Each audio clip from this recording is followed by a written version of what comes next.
right, video number 2. Welcome back, everybody. So this is going to be breaking down the Halloween Fusion and its partner champion.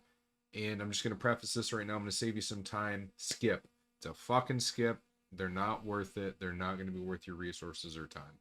There are other champions in the game that do way more, are way more accessible and better than these two champions.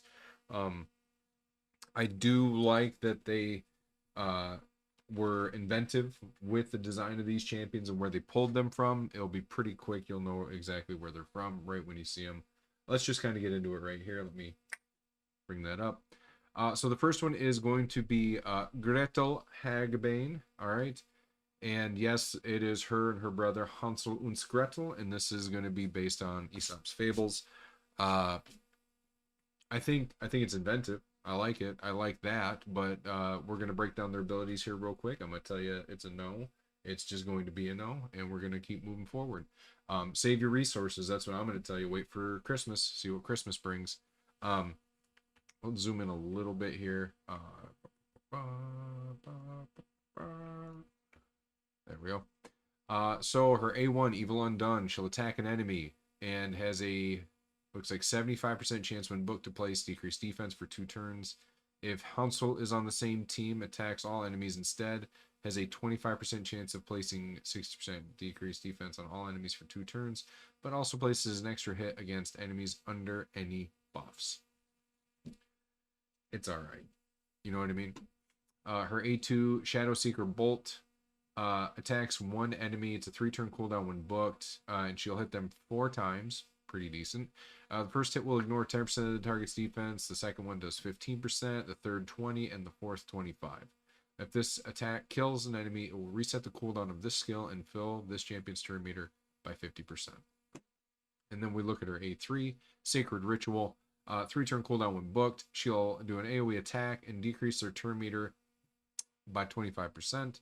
If Hansel is on the same team, decreases their turn meter by 50 instead, and this cannot be resisted.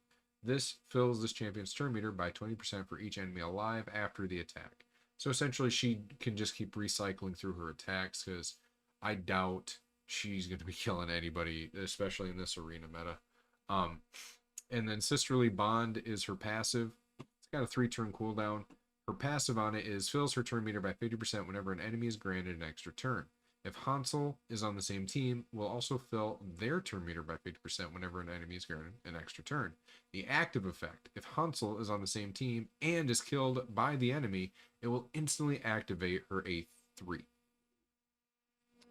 And this is a 3-turn cooldown. And then she has an increased ally attack in all battles by 30%. She is a force attack champion. And she's Sacred Order. I'm just not swayed by it. I really am not.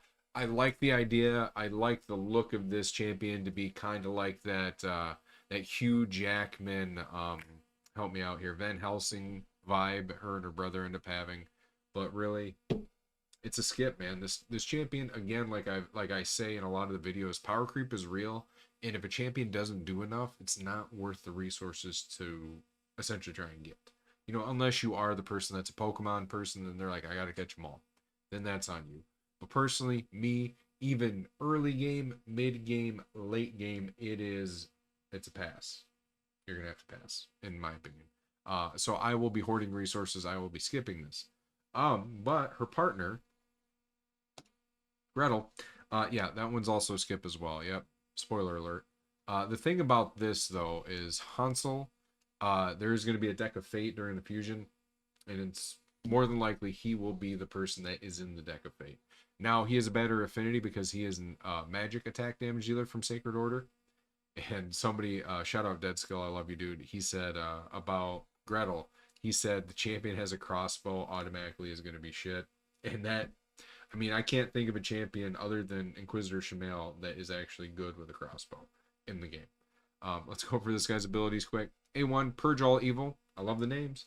Attacks an enemy, 50% chance, books up 75, replacing Weaken. If they're on the same team, they'll tackle enemies instead, blah, blah, blah. And will place an extra under any enemies, under any debuffs. So it is essentially the same as Gretel, but instead of buffs, right, he does another hit under anybody under debuffs if she's on the same team, and he places weaken instead of decrease defense. Now these two might be good in Hydra. We don't know, but I'm gonna doubt it. There's better champions out there. Sanctified Knives. It's a 3-turn cooldown when booked. He attacks an enemy twice. He will ignore shield and unkillable, and he will get an extra turn if this kills an enemy. Again, not bad. And then Baneful Burst. 3-turn cooldown when booked. He will do an AoE attack. It will ignore 50% of the target's defense and also increase their cooldown of a random skill on each enemy by 2 turns. Okay? Here's the thing. There are better champions out there that are not legendary that do this better. And their name is Basher. Their name is Alika. It's the Barbarian Girls. They just do this, in my opinion, better. But if Gretal is on the same team, he will ignore 30% of each target's defense instead, so double the ignore, and will also increase the cooldown of all enemy skills by 2 turns instead. This cooldown increasing effect cannot be resisted. So this is the only thing that I'm feeling is going to be a redeeming quality for this pair. You know, but I don't like that it has so much setup. Think about you being in live arena and you're trying to get this to set up, right? Your opponent's like, all right, well, fuck you. I'm going to ban Hansel. Now you have a shitty Gretel.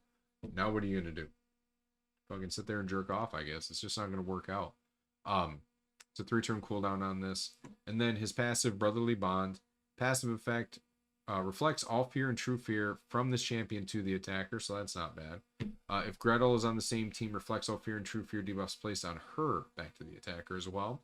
The active effect is if they're on the same team and she is killed by the enemy, instantly will activate Baneful Burst. And then he has an ally attack in arena battles by 33%.